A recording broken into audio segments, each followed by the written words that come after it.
আসসালামু আলাইকুম রহমতুল্লাহ, আশা করি অনেক ভালো আছেন। আজকে আমরা ১০ নম্বর ক্লাসে চলে এসেছি দেখতে দেখতে অনলি স্পোকেন ইংলিশ। ওকে, শুধু এখানে স্পোকেন ইংলিশগুলো শিখছি। আমাদের গ্রামার ক্লাসগুলো কিন্তু ভিন্ন, শূন্য থেকে গ্রামার শিখি।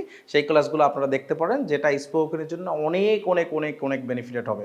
ঠিক আছে, কারণ স্পোকেনের জন্য বেসিক কিছু গ্রামার হলো আমাদের জানা প্রয়োজন। আমরা গতদিন সাবজেক্ট জেনেছি, এরপরেই সাবজেক্টের পরে কি বসে, ভার্ব বসে। আমাদের ধারাবাহিক ক্লাস অনুযায়ী সাবজেক্টের পরে ভার্ব বসে। তাহলে আমরা এখন ভার্ব নিয়ে আলোচনা করবো অবশ্যই। কেননা ভার্বকে আয়ত্ত করতে পারলে একই সাথে tense, sentence, voice, right forms of verb সহ যতগুলা আপনার গ্রামাটিক্যাল রুলসগুলা বা গ্রামাটিক্যাল যে পার্টগুলো আছে সেইগুলোও আমরা কি করতে পারবো, আয়ত্ত করতে পারবো ইনশাল্লাহ। ওখানে বইয়ে গ্রামাটিক্যাল ওয়ে আলোচনা করা হয়, এইগুলোই যদি আপনি স্পিকিংয়ে বলেন তাহলে সেই ক্ষেত্রে এটা স্পিকিং। ঠিক আছে, সবগুলা ওইভাবেই আসে। তাহলে আসি, এই জন্য আমরা কি করব, এইগুলো জিনিসগুলো আমরা জানার জন্য আমাদের ভার্বটাই জানা আমাদের মেন দরকার। তাহলে ভার্ব কি কি কোন কোন ভার্ব আমাদের আয়ত্ত করা দরকার, আমরা ভার্বের ডিটেলস আলোচনা করব বেসিক গ্রামারে, সেখান থেকে আপনি দেখে আসতে পারেন। সেই ভার্বগুলোর মধ্যে এই যে be verb, do verb, have verb, modals verb এবং পজিটিভ ভার্ব, এই 5টা ভার্ব যদি আপনি ক্যাপচার করতে পারেন ভাই, এর বাইরে আর কিছু লাগবে না ইনশাআল্লাহুল আজিজ। ঠিক আছে, এই 5টা ভার্বের আমরা বেসিকলি দেখব, 3টা সেন্স করে দেখব এবং 6টা ধরন করে দেখব যে কোন ধরনের সেন্টেন্সে এই 5টা ভার্ব ইউজ হচ্ছে, কেমন অর্থ দিচ্ছে। ঠিক আছে, এই ভার্বগুলোর ডিটেলস আলোচনা আমরা করার চেষ্টা করব। তাহলে এখানে আমি বেস হিসাবে সাজিয়েছি। একটা হচ্ছে যে be verb, do verb, have verb, modals and positive, এইটা প্রত্যেকটা এক একটা বেস হিসাবে সাজিয়েছি। তাহলে first base, second base, third base, fourth base and fifth base.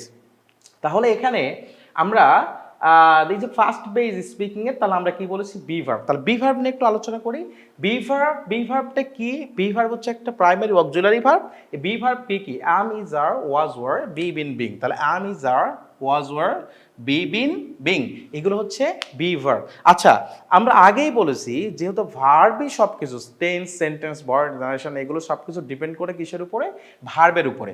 তাহলে যেহেতু ভার্বের উপরে ডিপেন্ড করে, তাহলে আমাদের এটা কিন্তু জানা দরকার যে বি ভার্ব আমরা দেখলাম 8টি, কিন্তু এর মধ্যে কোন বি ভার্বটা প্রেজেন্টের জন্য ইউজ হয়, কোন বি ভার্বটা পাস্টের জন্য ইউজ হয়, কোন বি ভার্বটা ফিউচারের জন্য ইউজ হয়, এই জিনিসটা আমাদের জানা দরকার। তাহলে দেখে নেই আমরা, এখানে আম, ইজ, আরটা প্রেজেন্টের জন্য ইউজ হয়, পাস্টের জন্য ওয়াজ, ওয়ার, ফিউচারের জন্য ইউজ হয় শ্যাল বি বা উইল বি।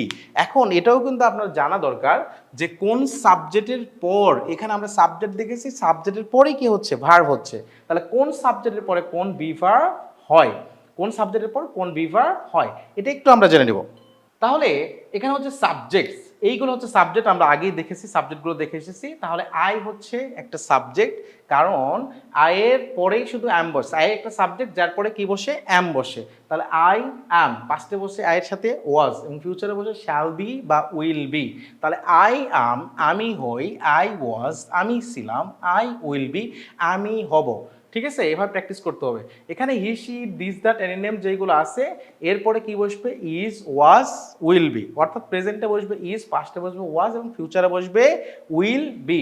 তাহলে কি হবে, যেমন হি is, he was, he will B, she is, she was, she will be, it is, it was, it will be.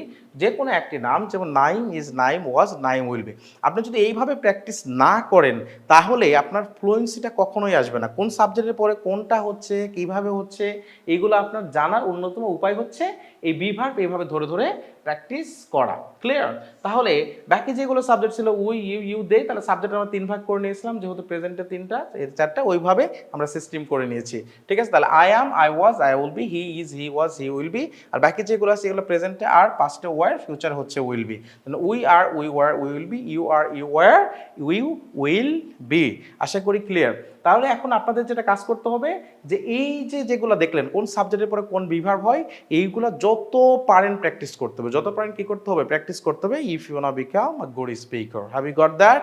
So আশা করি এই ক্লাস নিয়ে আর কোনো সমস্যা থাকার কথা না। নেক্সট ক্লাসে আবার আমাদের দেখা হচ্ছে ইনশাল্লাহ। টিল দেন আমাদের অবশ্যই কিন্তু কমেন্ট করে জানাতে হবে যে কেমন হচ্ছে ক্লাসগুলো, শিখতে পারছেন কি না। এটা কিন্তু ইন্সপিরেশনের একটা বিষয়। Got it?